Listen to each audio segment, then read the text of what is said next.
Yeah. HarrisFilm.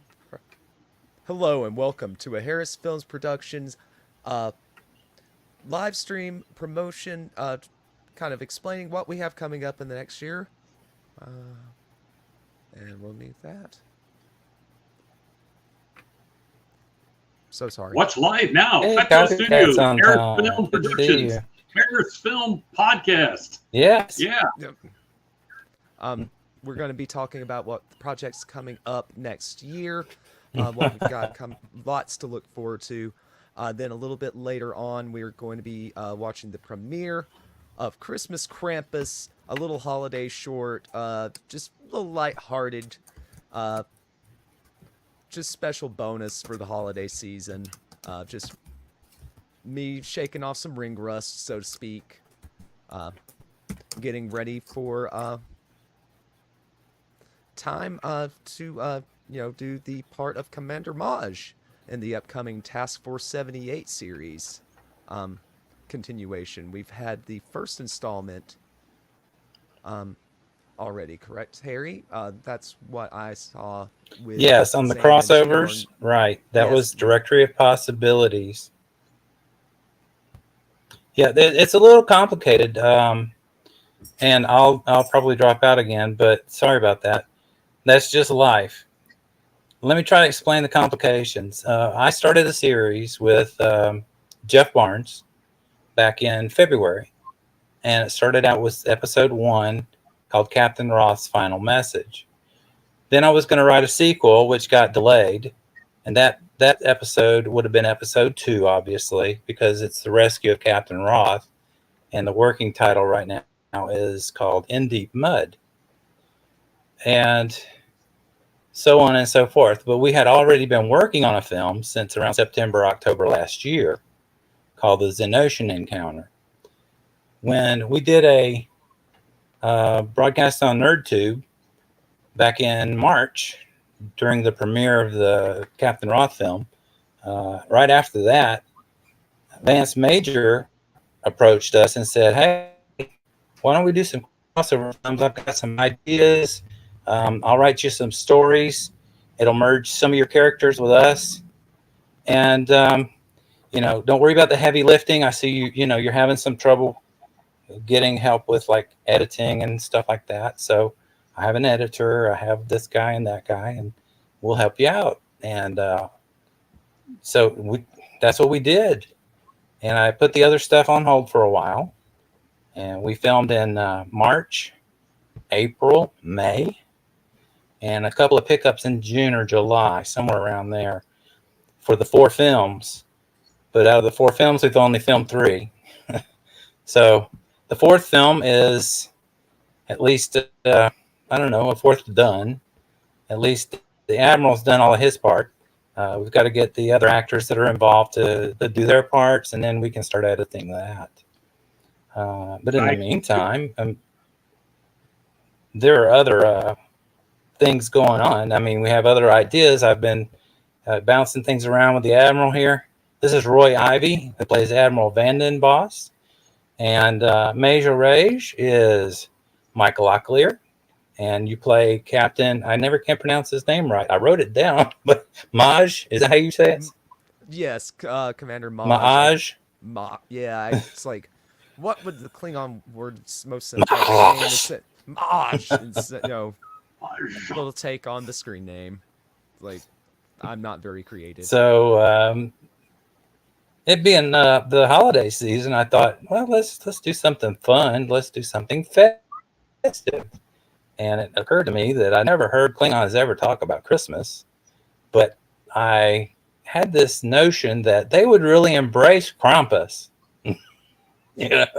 And for those of us with a little bit of Germanic lineage, we know a little bit more about Krampus or Eastern Bloc. They celebrate Krampus in mostly like Czech Republic and Austria, Southern Austria, and Southern Germany.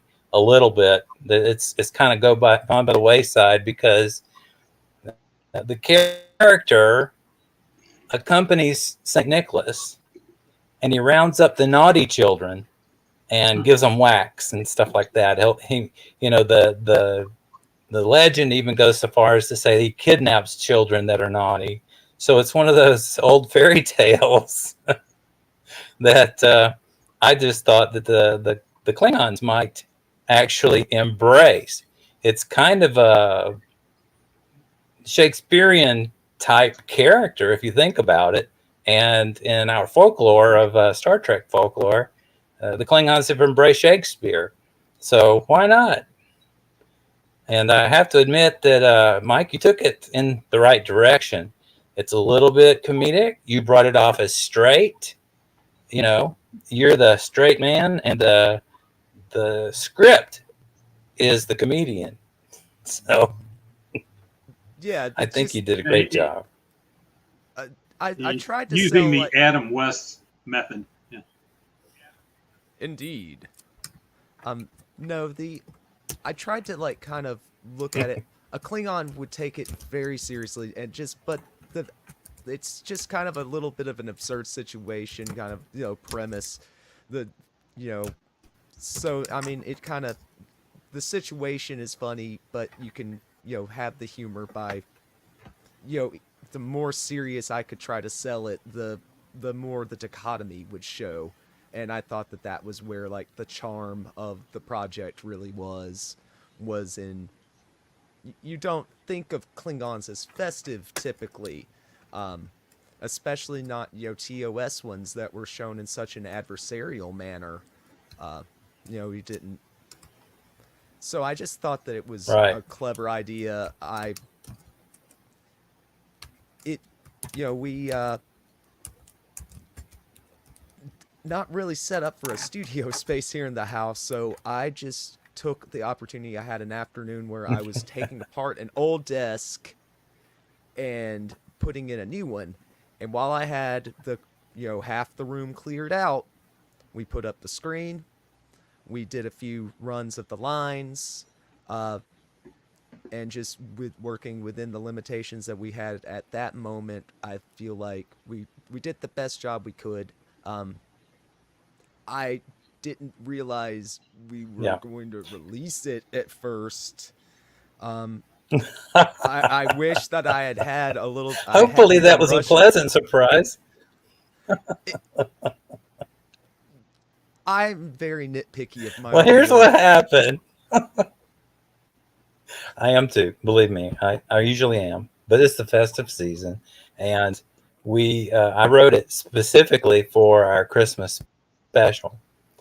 And as we kept getting more and more contributions to the Christmas special, it became apparent to me that this was going to be the standout thing, and I couldn't sit on it. I couldn't sit on it anymore. I was just too happy with the way that it turned out. It's a team effort now. Don't get us wrong. It's not just Mike and I that did this. Mike's wife was his director and cameraman, and in spite of no tripod, it was steady enough that we were able to use the green screen properly. The entire thing came out much better than I anticipated. I was only aiming for a short subject for the holiday special, but I think you'll see why I released it today instead. That said, we still do have a holiday special coming up, and it'll be basically a couple of previews of some of the things we're working on, video-wise, some special effects, talk with the characters behind the scenes, actors, the VFX guys. I even have one of the prop people drop by and give us some greetings. Somebody from Germany, somebody from England. So we've got bases covered there. Any questions for me there, Admiral? Oh, I was looking to see if you were broadcasting or not, but I'm not sure. Yeah. We are. Beth C. Yes. There's a Beth C. and a Matt Arnold in the studio there. Excellent. Okay. And the copycat. Thank you for Hi, joining everybody. us, everyone. I didn't expect a big crowd because it's the holiday season, and even our own crew deserve time off. Okay, so the other guys that were busy working on the special effects last week, they're busy now doing other things. They've got families too. So, hey, we've got other actors that are busy. This is a volunteer thing. It's fun, and if it's not fun, then we need to slow down and make it fun again. You're absolutely right, So. Harry, and that's kind of the attitude that it, it's hard to do anything and not get discouraged sometimes. So, Yeah. Having that fun attitude, kind of goes a long ways to, any hurdles you come across. We're having fun with this project, not take ourselves too seriously, but at the same time put out as good a quality of product as we can that, Right. shows how much we love Star Trek. Because at the end of the day, that's kind That's of the what goal. it's brought this little group together. So, and I hope that our projects show half as much heart as some of the stuff that I've seen come out of the fan community. I've felt so welcomed by this community since I started reacting to fan films with NerdTube and started meeting folks like Vance Major and Anvil Vanderboss here, and folks like Tyler Donovan and Josh Irwin, just standout folks. Right. But you see how much they love Star Trek in their productions, and I hope that shines in Task Force 78 as well. And I think it will, because you are a big TOS and Phase 2 head there, Harry. And Yeah. so Task Force 78 is going to kind of expand on, Phase 2. That's kind of what you've been trying to explain to Right. me. Yeah, we start out in 2267, which is basically the end of season 1 on TOS. Because if you know how to figure out star dates, when Mud happened, Harry Mudd was left on the planet in, I think it was January or February that year. And Captain Roth's final message occurs around Valentine's Day. Around Valentine's Day that year. So I glitched, sorry. But Captain Roth's final message happens around Valentine's Day that year. And that means that the rescue happens around that time also. If you go by Star Trek lore, yeah, naturally I'm going to glitch. You'll figure out that the animated series episode of Mud happens in March or April, somewhere around there, but before May. So we've got to wrap up whether we rescue Captain Roth or not before Mud leaves the planet. So that's a complication. It's a very narrow time frame to After be working in. Right. Let's see. After that, we're introducing new uniforms, new ships. The Miranda class ship. What would it have looked like? You know what the Reliant looked like in the movies, but what did the Miranda look like in the TOS era? We're showing that. We've been using USS Columbia, which is a one-engine ship. The engine's underneath the saucer section.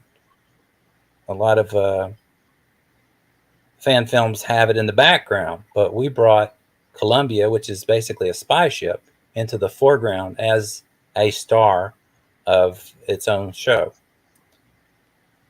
We're hoping to get Cousin Cheeto to play Captain Summers on board USS Columbia during the Mud movie. And after that, Columbia needs to go into dry dock for a while for a refit. And at that point, we're reassigning all of the Columbia crew, plus others, hopefully, to the USS Crytek, which is currently in dry dock. So hopefully it'll be a smooth transfer. But obviously these things take time. You write a story. I mean, Captain Ross' final message was, and that's due to Jeff Barnes. Jeff and I sat down, discussed the story, wrote it out in a couple of days, filmed it in a couple of more days, got edited, re-edited. We discussed it with our advisor here, Andrew Van Voss, and he suggested several, including making it a cut. You know, what do you want to say? What do you want to show? Is this necessary? And the end result was fantastic, considering what we were dealing with. Limited staff, limited volunteers. Jeff was doing all the heavy lifting on editing, the special effects, you name it. I had help on the special effects from Kenneth Mays, who did the ships, but you still have to do things in post-production, and that was Jeff. So that would not have happened so quickly without Jeff. And that's why I am where I am now. Is Jeff has a life, and I'm retired, so I can't pay people enough to do what needs to be done in a month to get a production out. So what we're doing is volunteer, and this is probably one of the best examples of what we can do as HarrisFilm by ourselves. This little film tonight, it's just an example. In the long run, hopefully next year we'll finish as an ocean encounter after the Mud movie. But we've got little vignettes like this coming along too. I'm just embarrassed that I've known Roy here for so long. He's been filmed since September or October last year for the Xenocian encounter, and it's sitting on the shelf. It's waiting to be edited. Sorry. I'm sorry. We'll try to get something with you in there out very soon. At least your voice was in Directive of Possibilities. Roy played the news guy at the beginning of the film. Oh, hopefully you guys saw that, and if not, go back and look at the Directory of Possibilities. That was one of the crossover films. As it goes, that movie is our episode 3, but it's crossover number 1. That's where things get complicated. So that actually happens after In Deep Mud. So just so you know, in continuity. It's a timey-wimey. Does that make sense? Yep. That timey-wimey thing's getting... Boy, on the Xenocian encounter, I'm looking at doing special effects now. Wow. There's so many elements that are going to have to come together, and it's very complicated. We're filming people in different locations, so to make them all appear to be on the same bridge of a ship, for example, in the first place, is very difficult. Everybody has to be exactly the right angle to be inserted at the right spot on the screen. And certain people, certain companies, if you call that, have a better handle on that and better equipment than we do. And they're all located in one place. That's fantastic. We just don't have that capability right now. So hopefully we'll be able to believe that everybody that you see on the screen wasn't actually in the room at the same time. We're experimenting with that now. Yep, we'll keep doing like kind of these small projects, test that sort of thing out, practice makes perfect sort of thing. Is that your line of thinking, Harry? Yes. Yes. I'm looking forward to it. Just looking forward to getting more little shorts acted out. Uh, I love it. I acted in high school, it's been a long time. It probably shows, but I'm looking forward to getting back at it. Just uh-oh. Oh, and he's back. Are we starting? Um, No, we're 10 minutes out. no, we are I 10 got minutes out 720 still. here. Yep. So we still have a Josh little to Irwin's prepare in the to go. house. I know. I saw that. Thank you so much for showing up, and thank you for the warm wishes and congratulations. That's right. Amen. We really appreciate the encouragement that the fan film groups have given us. Um, technically, we feel small. We are a small group, so we don't have the experience, but we keep getting encouragement, and that's really what we need. A couple of pointers here and there, that's fantastic too. If you've got some extra people who are not busy and they want to jump on the bandwagon with us, like a couple of guys that just recently joined, that's great. And we'll find a place for you. I have a really nice guy from Germany who did some graphics for us. We needed those turbo lift graphics. When you walk out of the turbo lift on the stage left, when you're walking out, it'll be on your right, that orange and black placard that shows what the ship looks like on the inside. It's supposed to be like hull pressure and environmental conditions plus the turbo lift locator. I needed those for the new ships.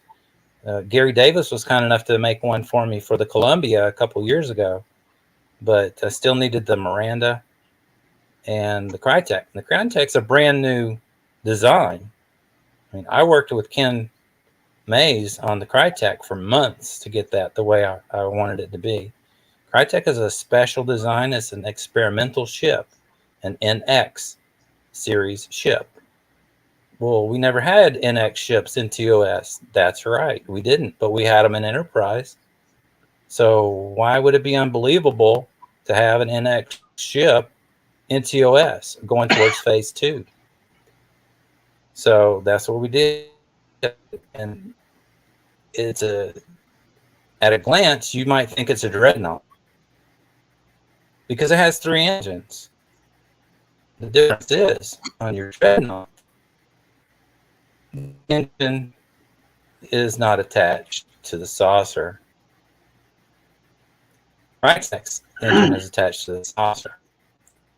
So it should give it a strategic advantage during saucer activation. I can separate it at warp and keep fighting if it needs to. So I'm not sure I came through on all that. I definitely got the last part. The concept of a separation mid-warp and then the ensuing firefight, that could make for some compelling pew-pews, as Cheeto would call them, and some riveting action on screen. So that's something I look forward to seeing. So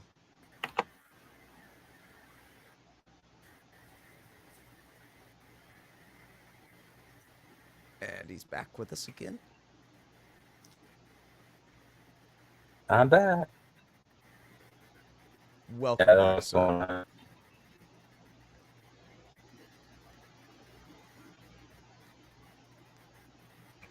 That's one of those things. You want something to work, and it's going to be a problem.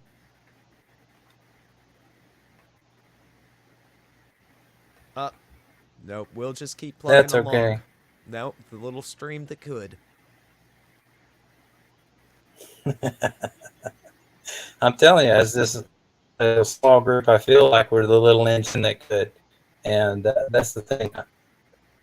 I've been struggling at this for years, but I can't do it by myself. That was obvious day one. Thank God, you guys.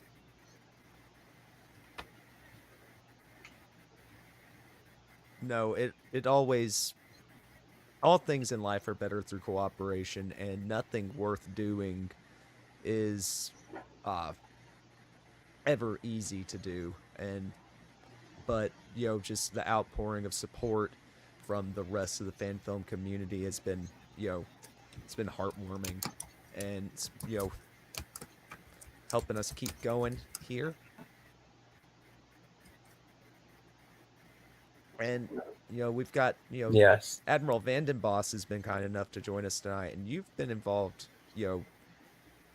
much more well-known productions, but you've decided to help us out with this, and we really appreciate it.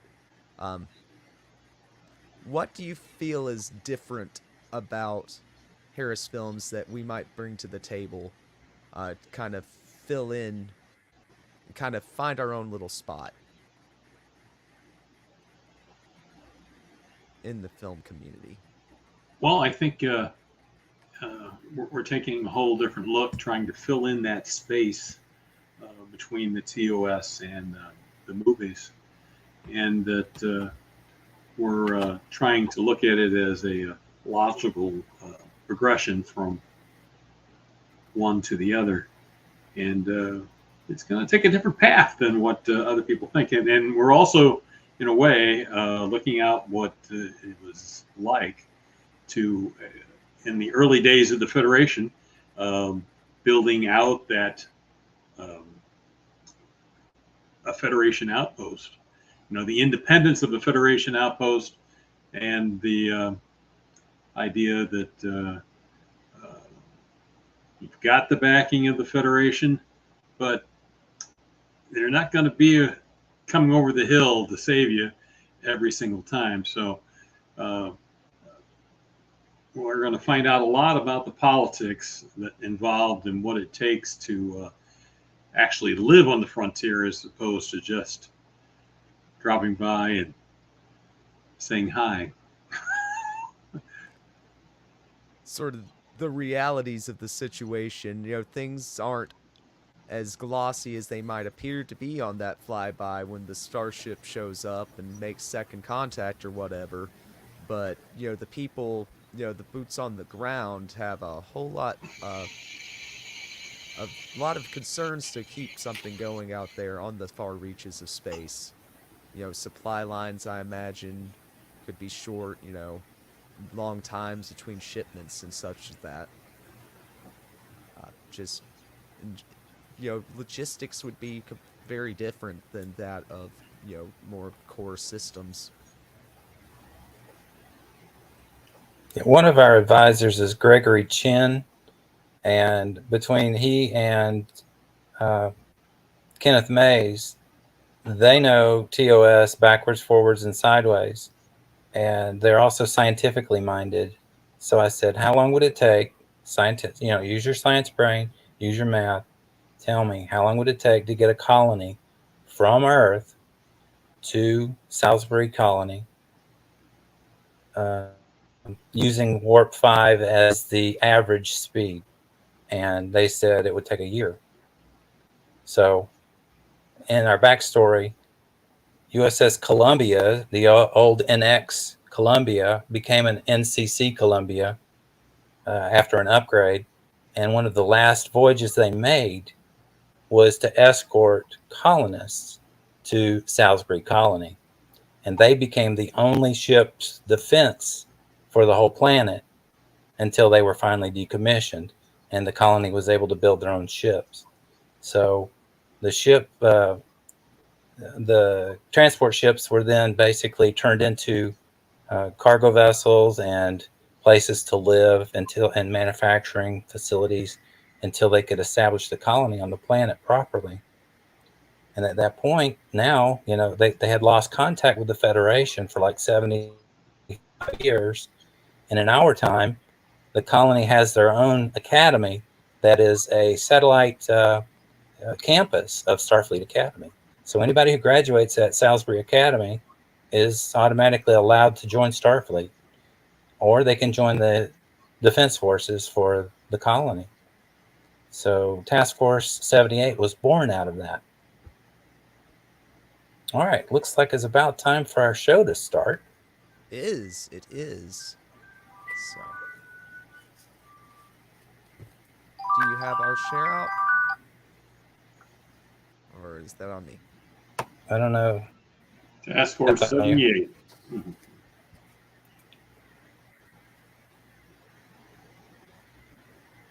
Oh, Here we go.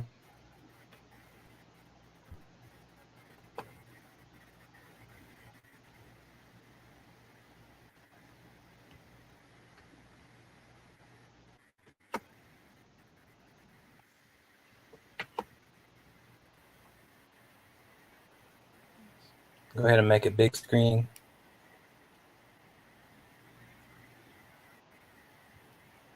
oh. You got to find that one. Yeah, there you go. You're on our stream instead of the. Yeah. Shh. Oh, boop, boop, boop. Sorry, guys, technical difficulties. Not quite used to this yet. Oh, at least it's going out. Oh, I like that. Yeah. It's the You see one it? thing. That's the only. There we go. I see it.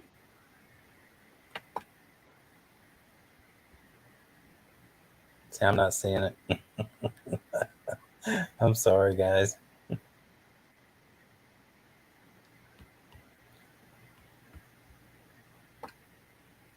Are we still not getting it? No.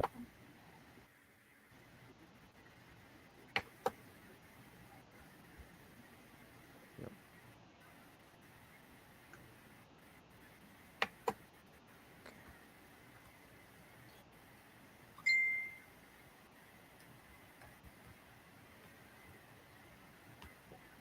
Yeah. Did you find the link? I did. I Can you thought it. try to broadcast it? Okay. We'll re-show it. I just started the. Okay. Yeah.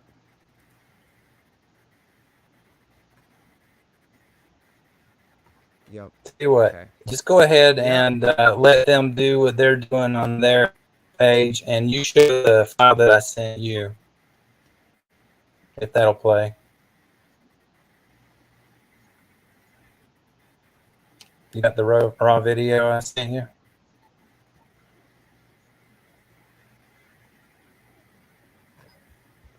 Okay.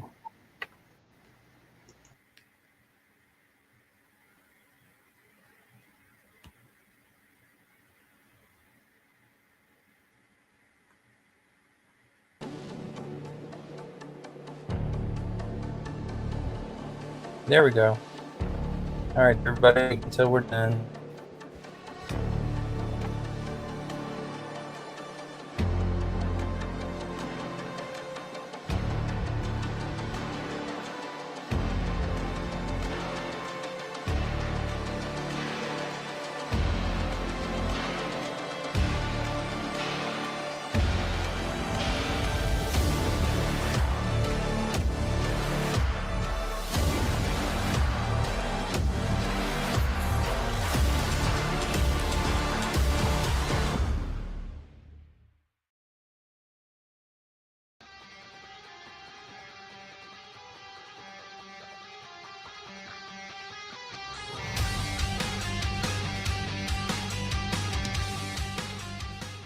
This is Task Force 78.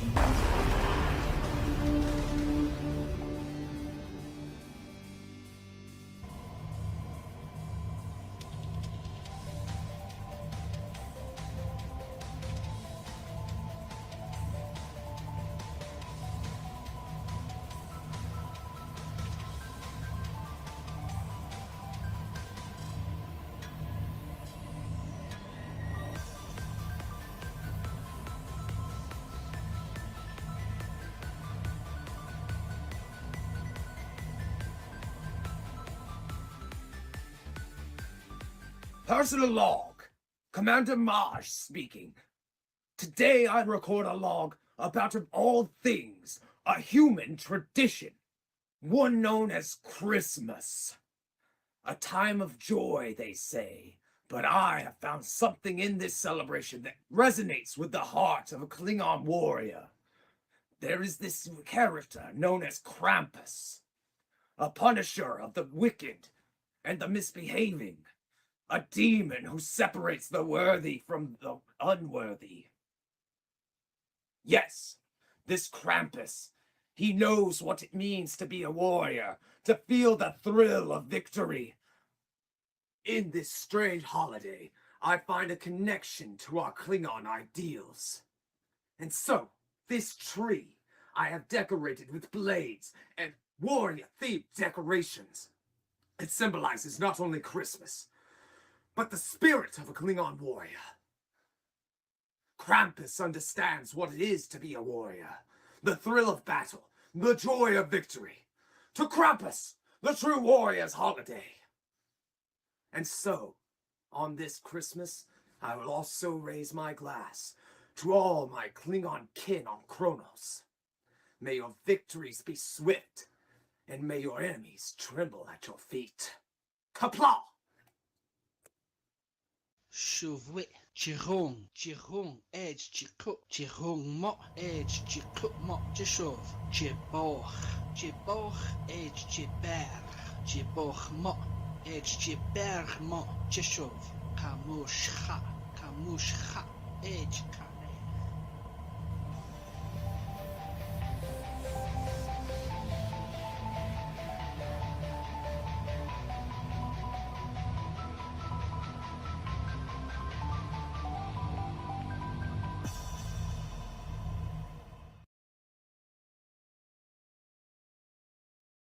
Well, finally, after much waiting and me fumbling around, we finally got to the film. Good job. The Good composite thing I had that came out delay so on there. great. Indeed. We're lucky to have the no. guys that we do working behind the scenes. So thank you guys. Merry Christmas. You've done yourself very proud. Oh no, the music's just That's I Jeff like Barnes' that our music's music. different. It's Jeff. I know Jeff wrote it. I love his music. Like He is he Nom de shines Guerre through or it. whatever is Jeff Thomas as a musician, but it's Jeff Barnes. So that's why I still think, hey, it's still Effecto Studios, HarrisFilm production at this point, man. He's allowed us to use his music, and I'm very thankful for everything that you've done before and everything you continue to help us with. So, what do you think there, Admiral Van de Bos? I think Matt it's, Arnold said, short and simple and to the point. Good job. Thanks, Matt. Go ahead. a fine example of holiday merriment, and a chance to see how Klingons deal with that. I think it gives us an insight into Klingon culture. So it's it was a fun watch. Yeah. I'm glad It you could use a enjoyed little Did you more notice the? but otherwise it was great. Yeah. There was an moment there at the end. I don't know if you caught it, but he raised his glass and the stuff spilled, and he was like, "Whoa!" His eyes got big. I was hoping that would happen. I was like, yes, it happened. But your eyes got big. Like, am I in trouble now? You have to remember now, his wife is the one behind the camera. So, hey, you made that mess. You clean it up. Put your Klingon pants on and clean that mess. Don't get it on your costume. But she's been helping me put the costume together too, and I wouldn't be able to do anything of what I do hardly without her help. She's an amazing partner. She was supposed to be watching with us tonight. She had to step out and handle something apparently. So, but hopefully she'll watch the VOD down the line and hear me say that about her. Well, same here. I've got an amazing partner too. And she's my cameraman and director most of the time, as long as she's available. Once in a while, she's out, and I have to do things by myself. And I think you can tell the difference when you watch the Directory of Possibilities. That's not me by myself. That is Linda Harris directing and doing the cameras. So she was able to get the emotion out of me that needed to be there. I won't tell you how.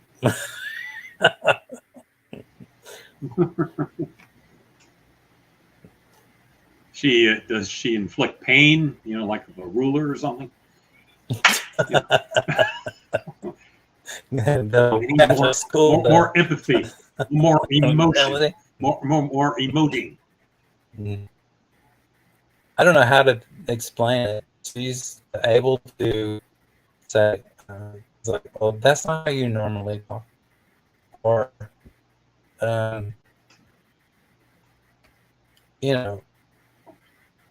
think about what you're saying, because that's not what you're enunciating. That's not what's coming across.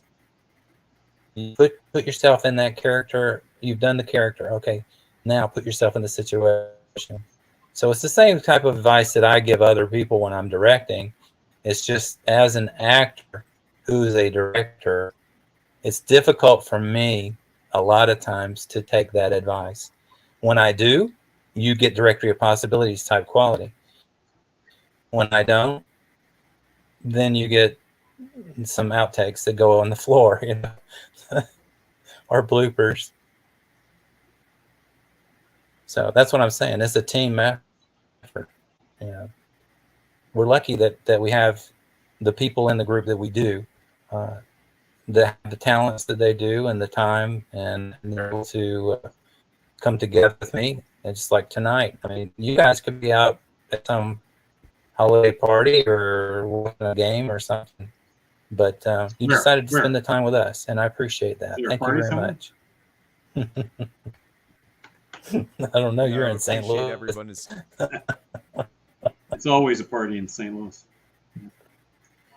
You just meet at the I thought that was New Orleans. North leg of the arch, and that's where it's all happening. Yeah. Of course, it's a little chilly tonight. Oh, yeah.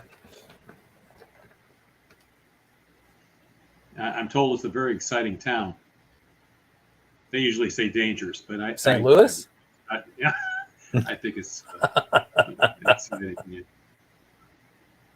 East St. Louis is definitely dangerous. Don't realize that they confused East St. Louis. They think East St. Louis is the eastern portion of St. Louis, which it isn't. It's across the river in Illinois. So it's that's a dangerous place. And there's some sections of St. Louis could be bad, but it's nothing like what it's made out to be. It's a statistical thing. Right. It depends on where you live and who has the opinion. It's not nearly as dangerous as Clinton. Yeah. Well, it's the same here in the Birmingham area. There's always area up, and you get so whatever. There was weird that happened at a hospital recently. Somebody, I don't know why, but the car went up one of those decks, those parking decks, and they're still being investigated. Weird stuff. Well, I'm glitching again. A little bit. Now you're glitching a bit there, Steve. Yeah. But we'll appear to be hearing you fine.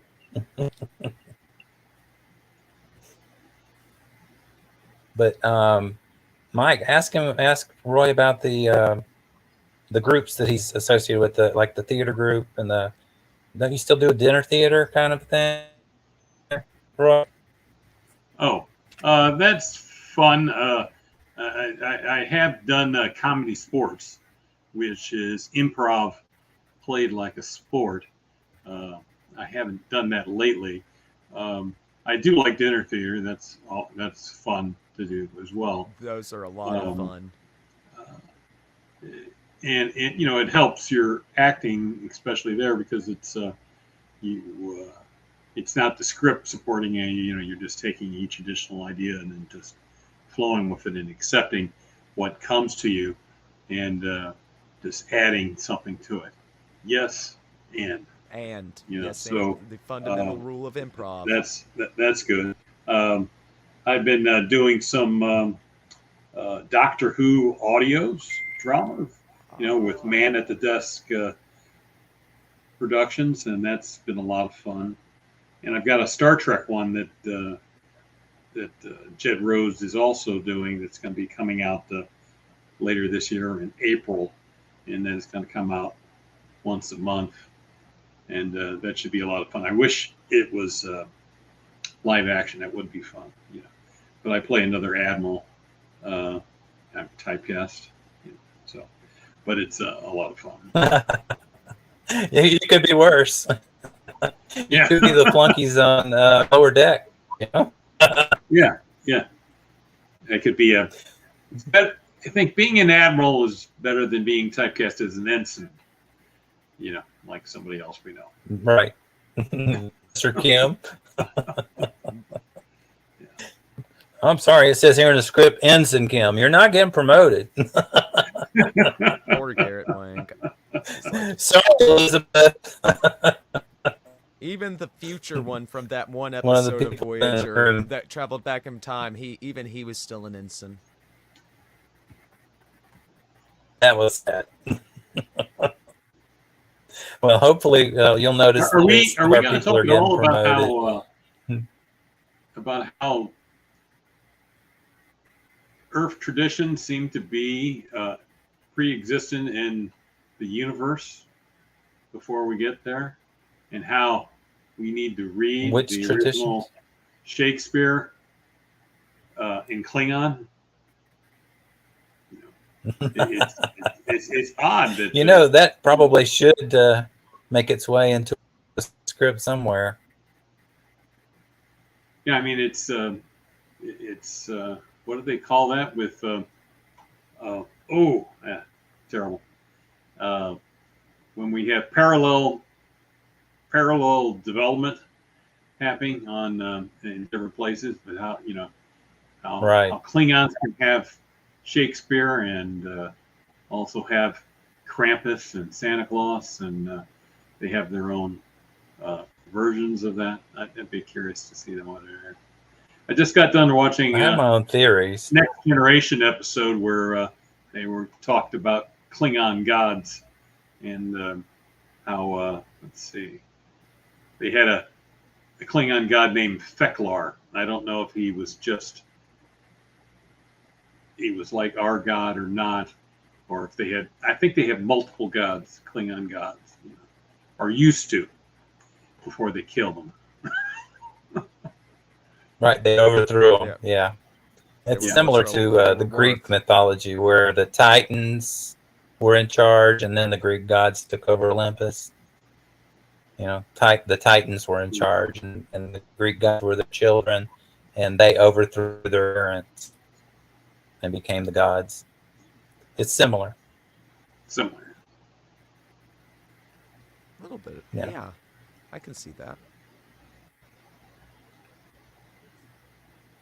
Well, originally we didn't have any battle scenes in a couple of the films that we were working on, and I'm working on actually correcting that error. Some things that happened that should have been taken in the script as an attack were just like, what just happened? And that's not the way you would react on a ship when something horrendous just happened. You're like, what just happened? No. I mean, that's Discovery. That's what they do. Stand around and go, what just happened? Everybody's standing around looking at them like, what do I now? No. I had to fix that in our script on a couple of things that ended up like that. So, hopefully those things will be ironed out soon. Well, I'm No. interested to find out more And about. of course, we got to work out the. our resident Klingon and whether or not he's, is he a captain of the ship? Does he have Klingon underlings Yes. that do his thing for him? Right. What? Let's see. What Well, would they have? technically, Is it a he's- D7 or is it something else? Yeah. Klin- Yeah, the ships that you saw at the beginning of the film, that's one of those ships. The D7. What did you say the name of it was? Victory, or I can't remember which one we chose. The Vindicator. The ship name we chose. Vindicator. Okay. Vindicator. I'm sorry, There you go. I didn't get all All the right. details. You couldn't read that? I'm pulling your leg, dude. It was, They were too far away. it was almost written in Klingon, so that's one difficulty. Yeah. Well, it's funny because Ken Mays is the one that did all the ships, and he said, if you can read Klingon, you're going to be shocked at some of the names on there because some of them translate to political figures or some special effects guy's name. It's an Easter egg. So, Very nice. You've got ships out there with the name of Kraus or whatever on it, and you're like, what? Who's that? Well, if you know anything about science fiction models, you know that Kraus is a big guy in the science fiction model world. So that's why we have a shuttle named after him. That's a nice nod. I wish Ken was in here with us. He knows all the details with that kind of thing. But he's the guy that. Well, I noticed. And we discussed the other names. day you had a shot of the shuttle, the Kraus or whatever else.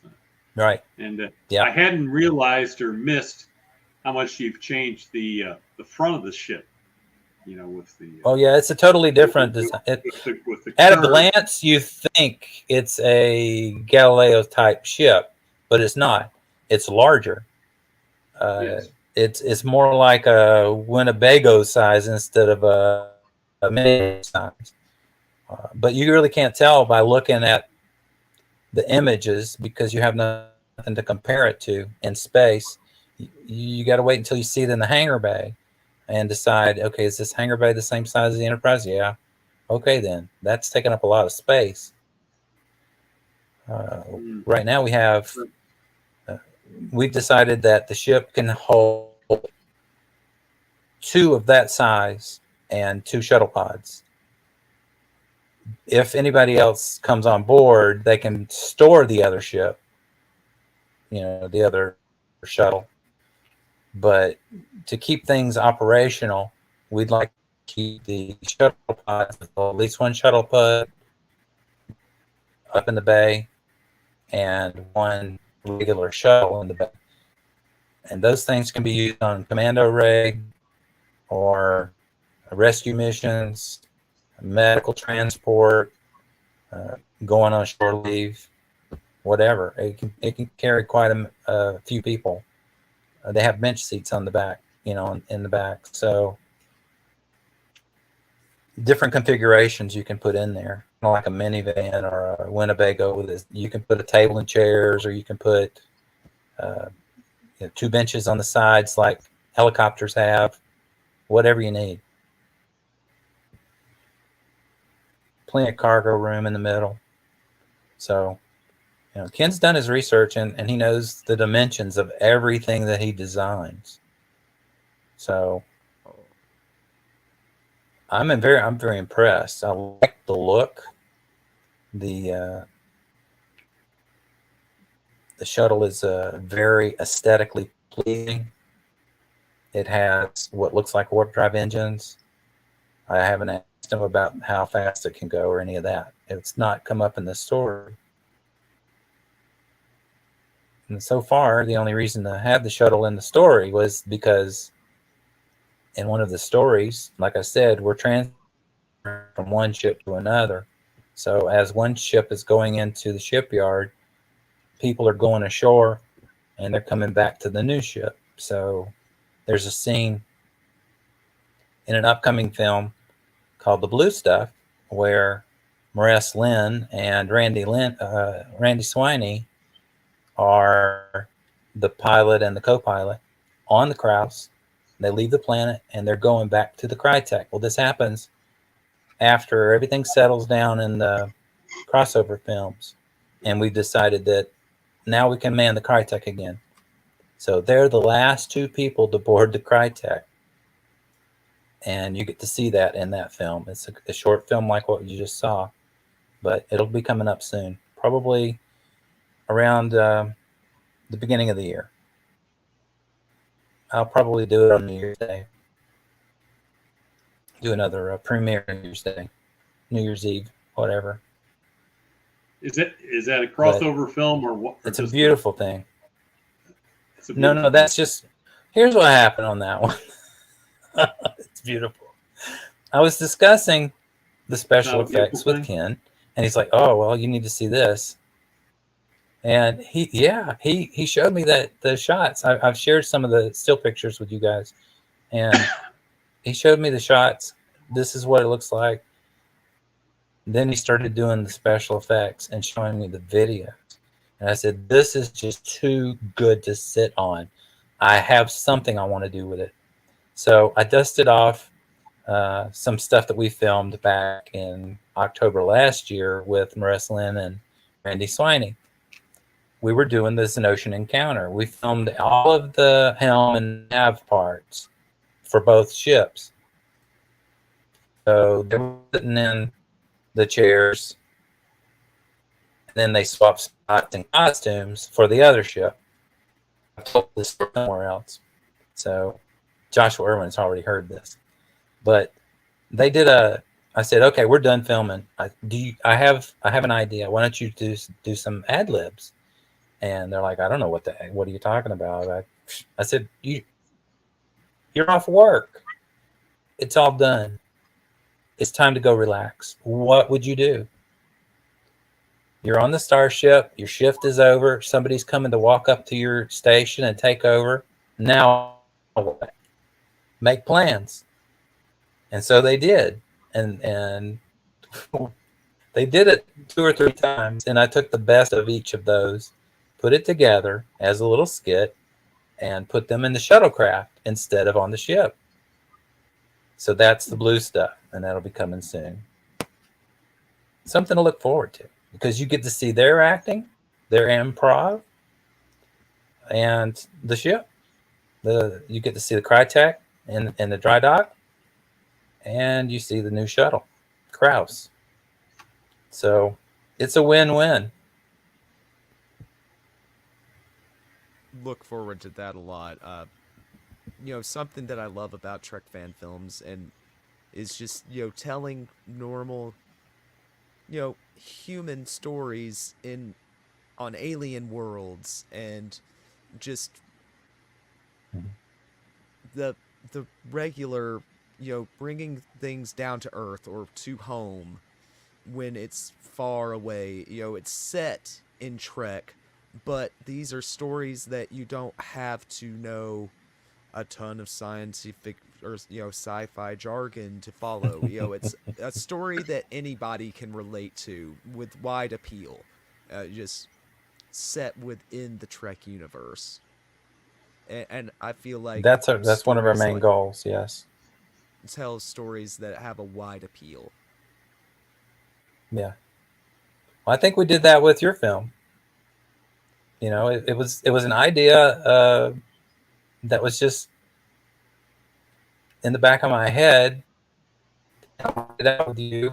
You got half writing credit there for the story because of the way you interpreted it.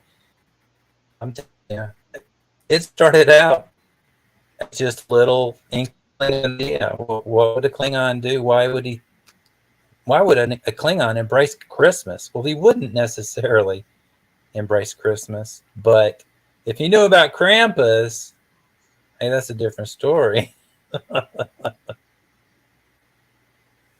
In my head, Commander Maj is kind of he's out there for a Klingon, but he's very Klingon at his core, but the others sometimes are like He's into some weird, like, he's an interesting one. So I don't know. Maybe I'm putting a little bit of myself in there. You should be. Uh, That's the whole point. That's what actors have to do. I'm thinking that a lot of your underlings look at you sideways, but they're afraid of you because of who you're related to. I like it. I like that a So lot. Actually. whose house symbol are you wearing? We're going to get the sash ready, and it's going to be House of Core. Nice. That attached. You remember Yeah. who that is, Roy? Yes, I do. Remember the Organian situation? Yeah. There's Core. So if Core is your brother or uncle or whatever, he's obviously protecting you. They're not afraid of you. Don't get the wrong impression. They're afraid of Core. Nepotism at its best. I can go with that. I work with that, That's the way life is. You take advantage of whatever gives you the best situation, right? Yeah, and okay, now I can play it like he's oblivious to his privilege too. That could be like he doesn't get it. He thinks he's earned it on his own. That's fine. Yeah. Not gonna ham him up, not gonna corny it, but just maybe put like little bit of humor there. Little bit. Right.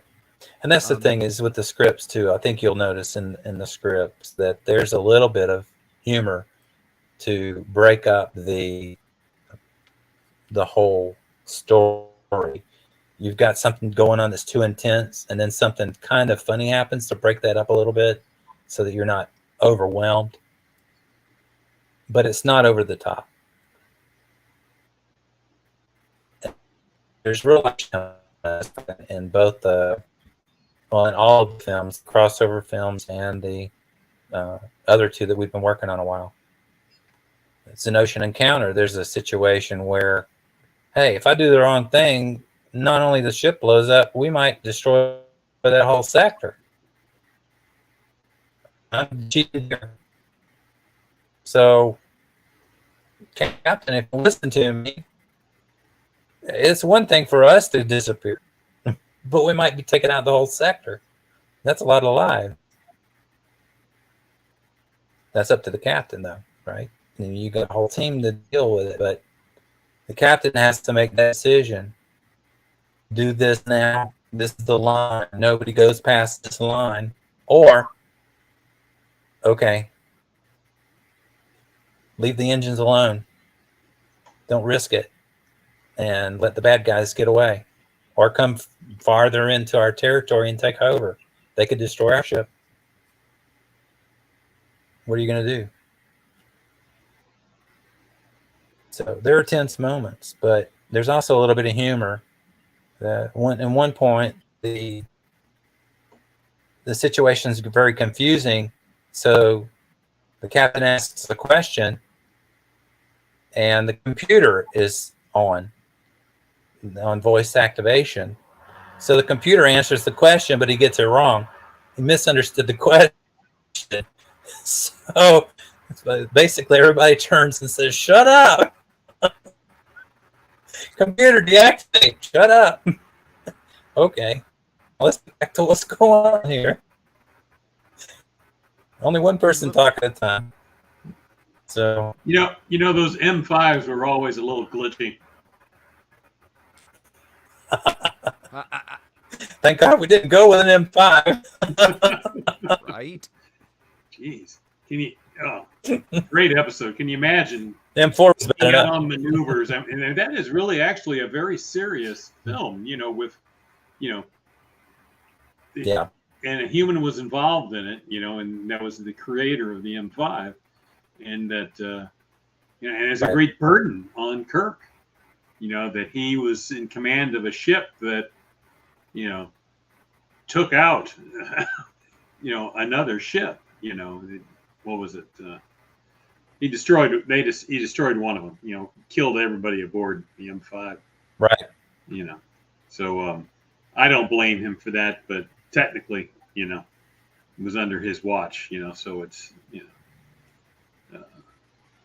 I've read some other fan fiction that's kind of a blemish on Kirk's history. It's a big point, but it's also a blemish. Right. Well, we've been going on for an hour and 5 minutes. Okay. So I guess it's about time to wrap it up. No, I don't have. Thank you, everyone, for being here. Thanks to our co-hosts, Major Rage and Admiral Vanden Boss. Yeah, I think Thank you for having me. And we hope you enjoyed our program. Mr. Mage. Well, Mike did. Mike did. No, thank you to everybody for showing up. Thanks for having me tonight, Harry. Thank you for being here, Admiral Vanden Boss. It's been a blast. I can't wait to see what we do moving forward.